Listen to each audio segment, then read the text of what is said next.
Bonjour, merci d'être venu ce matin pour assister à nos travaux, de participer à cette conférence de presse.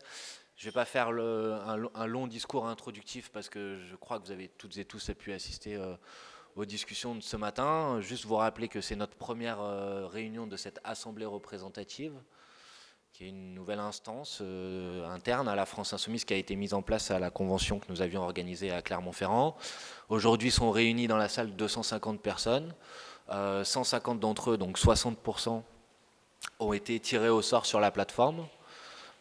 Et les 100 restants représentent ce qu'on appelle nous les espaces nationaux de la France Insoumise. Donc son groupe parlementaire, son équipe chargée du programme, son espace politique qui rassemble les partis politiques qui soutiennent la France Insoumise, son espace des luttes sociales et environnementales et son équipe opérationnelle, organisationnelle. Donc ça, c'est la composition de la réunion d'aujourd'hui. Ce matin, on a souhaité avoir un échange sur la place de la France Insoumise dans le mouvement social. Et cet après-midi, la discussion sera plutôt sur la préparation des échéances électorales à venir. C'est la raison pour laquelle on vous a invité à assister à nos travaux ce matin, mais vous comprendrez que sur les aspects de préparation, y compris stratégiques des échéances électorales à venir, c'est des travaux qui ont lieu en huis clos. Sur la discussion de ce matin, elle a permis d'aboutir sur un texte qui a été approuvé par notre Assemblée représentative, une adresse qui va être publiée, transmise à toutes celles et ceux qui regardent notre implication dans la bataille engagée notamment par les cheminots contre la réforme du gouvernement.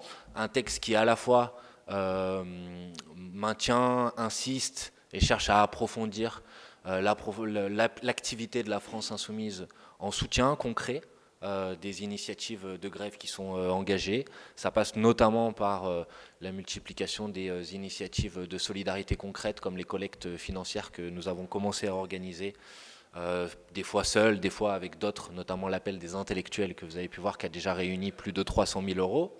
Donc c'est une action que nous appelons les insoumises et les insoumis à amplifier. Ça passe également par le soutien aux initiatives qui sont d'ores et déjà prévues partout dans le pays le 14 avril prochain, initiatives qui sont de nature différente.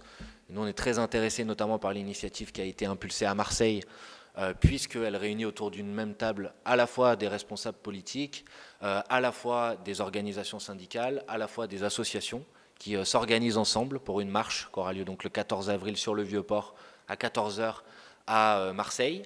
Mais ce même jour, il y a aussi d'autres initiatives, une initiative à l'appel des étudiants qui aura lieu à Montpellier, des initiatives à l'appel de collectifs de personnalités qui sont prévues à Nantes ou à Lille. Et donc ce texte matérialise aussi le soutien de la France Insoumise à ces différentes initiatives.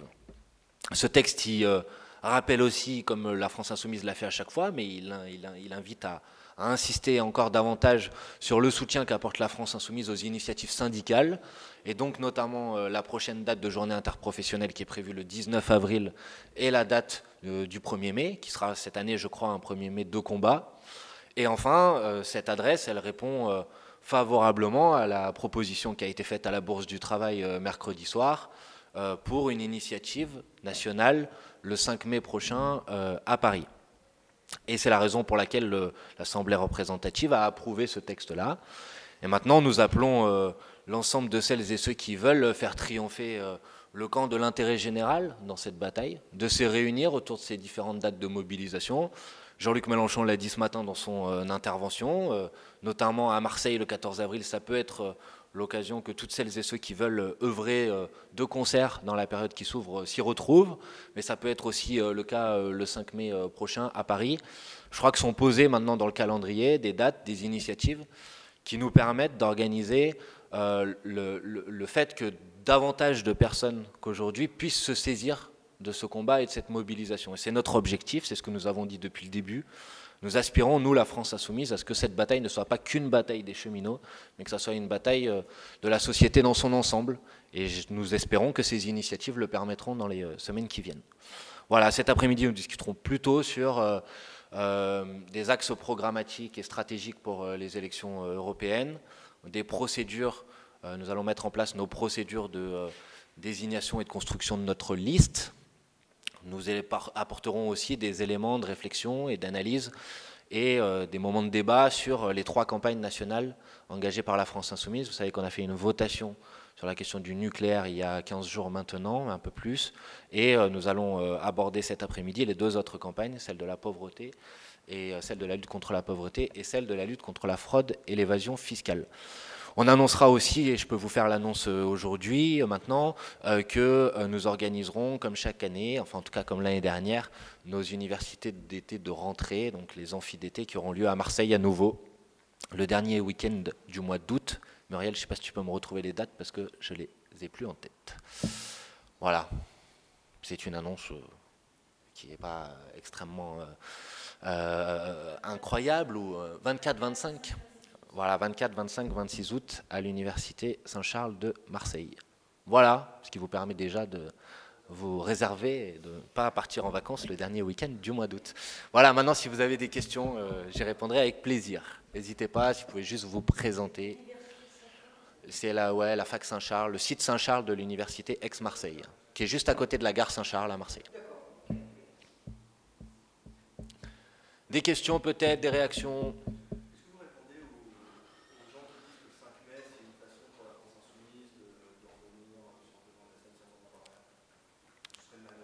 Non, on n'a pas l'habitude de faire des manœuvres, et quand on prend des initiatives ou quand on lance des marches ou des choses comme ça, on le fait. On l'a fait par exemple en septembre parce qu'on considérait à ce moment-là que c'était une manière pertinente d'agir pour le succès du mouvement.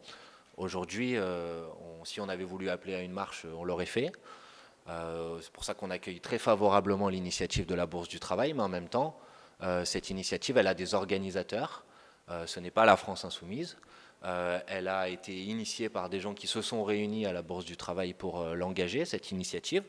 Nous apporterons le coup de main, comme on le fait d'habitude, parce que la place de la France Insoumise, c'est de permettre le succès de toutes ces initiatives. Mais non, il n'y a pas de manipulation. Au contraire, et là, je pense que la meilleure manière de faire en sorte que cette initiative puisse réussir, c'est qu'elle ne soit appropriée ou monopolisée par personne. Donc ce n'est pas du tout notre souhait. Et on espère que celles et ceux qui hésitent aujourd'hui à y participer se décident dans les prochains jours. Cette marche, ce n'est pas une manière pour la France Insoumise de faire quoi que ce soit. C'est tout simplement, de notre point de vue, une initiative qui doit permettre que cette bataille ne soit pas dans les mains uniquement de ceux qui sont sur le devant de la scène parce qu'ils sont obligés d'être en grève. Et il y a beaucoup de gens qui veulent participer à la lutte, qui veulent participer à la mobilisation, qui veulent soutenir les cheminots, mais plus généralement mener cette bataille d'intérêt général. Et ils ne peuvent pas le faire parce que, par exemple, ils travaillent dans le privé, il n'y a pas de préavis de grève, ils ne peuvent pas se mettre en mouvement. Et donc, on a besoin d'une initiative le week-end pour le faire. En tout cas, c'est ce à quoi nous aspirons, on l'a dit. Maintenant, cette initiative, elle est proposée. Elle a été proposée à la Bourse du Travail. On trouve que c'est une très bonne idée. C'est pour ça qu'on la soutient et on l'approuve.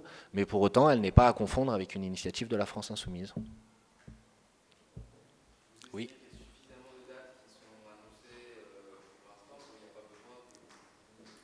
Qu'on prenne, nous, une initiative unilatérale, c'est ça? Non, mais une proposition.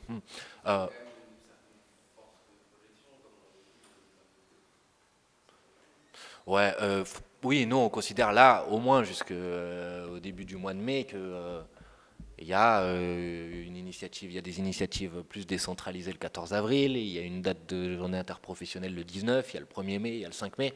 Voilà, on considère que c'est un calendrier, et si à ça on ajoute en plus les journées de grève qui vont se succéder, se multiplier, nous on considère que c'est un calendrier qui doit permettre au mouvement de prendre de l'ampleur. Et on observe avec beaucoup d'attention le fait que manifestement il y a une bataille de l'opinion, elle a été engagée, et que pour l'instant l'opinion évolue plutôt favorablement sur le sujet, que les chiffons rouges qui ont été agités par le gouvernement sur le statut des cheminots par exemple se sont quand même estompés, et que ce qui occupe aujourd'hui le cœur du débat public, et c'est pour ça que les citoyens s'intéressent à cette question, parce qu'ils ont bien compris que la question n'est pas uniquement la question des cheminots, et que c'est la question du service public dans ce pays.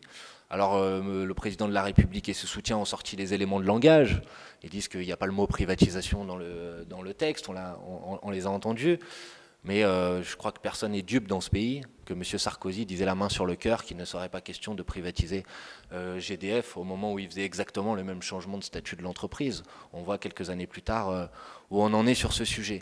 Donc nous, on considère que dans cette bataille de l'opinion, on a un rôle important à jouer et que ces initiatives-là qui sont posées, elles doivent permettre non seulement aux gens de soutenir le mouvement, mais de le faire aussi matériellement, physiquement, en se joignant dans ces marches ou dans ces rassemblements. Donc oui, pour répondre à votre question, je ne crois pas que la France Insoumise prendra une initiative propre dans les prochains jours. Ce n'est pas sa vocation dans ce combat-là et elle soutient toutes les initiatives engagées dont je vous ai fait la liste.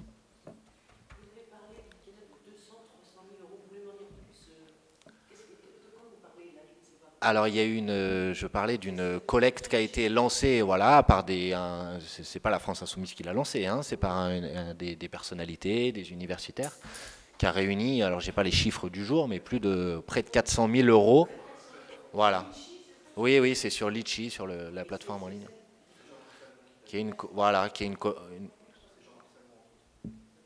Ah, vous avez vu ici, on fait des conférences de presse à plusieurs. Monsieur ne porte pas la parole de la France Insoumise. Mais il répond à votre question. Non, mais je ne veux pas le mettre en difficulté. Est-ce que vous avez d'autres questions?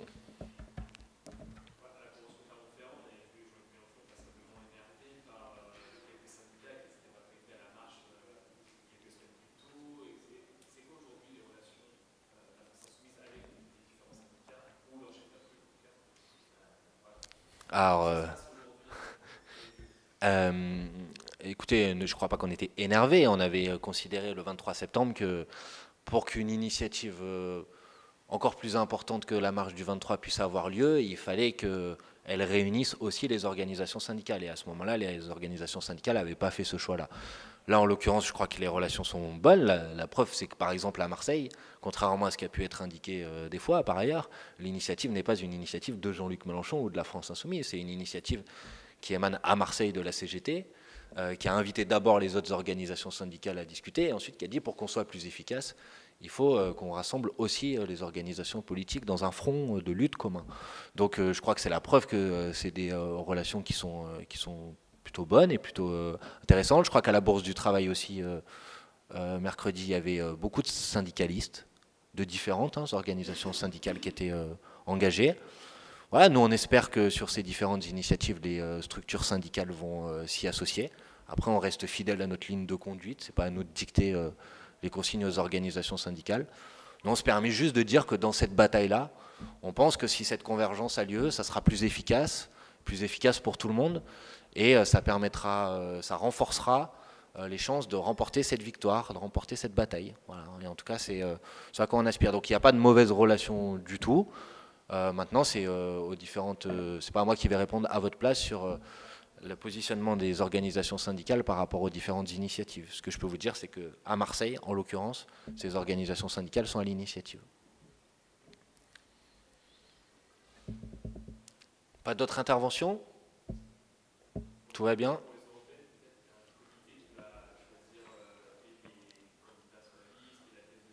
Alors ben ça fait partie des discussions de cet après-midi. On va discuter cet après-midi à la fois des aspects programmatiques. Donc sur les aspects programmatiques, on va proposer à l'Assemblée représentative d'adopter une structure de documents programmatiques qui ensuite sera mis en ligne sur la plateforme de la France Insoumise. Et on engagera donc un processus qui est un processus d'enrichissement avec des contributions, comme on l'avait fait pour élaborer notre document de campagne présidentiel. Non, en début de semaine prochaine. Voilà, très rapidement. On a prévu de toute façon de vous présenter tout ça dans une conférence de presse ce lundi. Parce que là, je vous parle de ce dont on va discuter. Lundi, on fera un point presse auquel vous serez bien sûr invités pour vous présenter les conclusions de cet après-midi.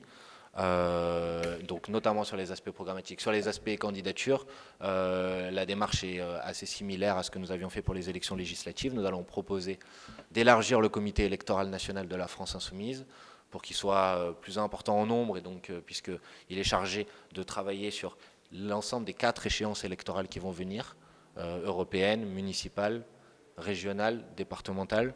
Donc on va proposer qu'il s'étoffe en nombre. Et ensuite, on ouvrira une phase de candidature en ligne sur la plateforme de la France Insoumise. Ce comité sera chargé d'élaborer une structure de liste et de la proposer au vote des insoumis sur la plateforme. Voilà. Excusez-moi, c'est juste pour nous. À l'AFP, on a besoin de mettre dans notre agenda tout ce qui se passe. C'est quand et où de presse? Lundi à quelle heure? Lundi à 14h30 au local rue de Dunkerque. Siège, rue de Dunkerque, local, ça fait un peu petit. Est-ce que vous avez d'autres interventions? Tout va bien? Eh bien, merci d'être venu et bon après-midi à vous.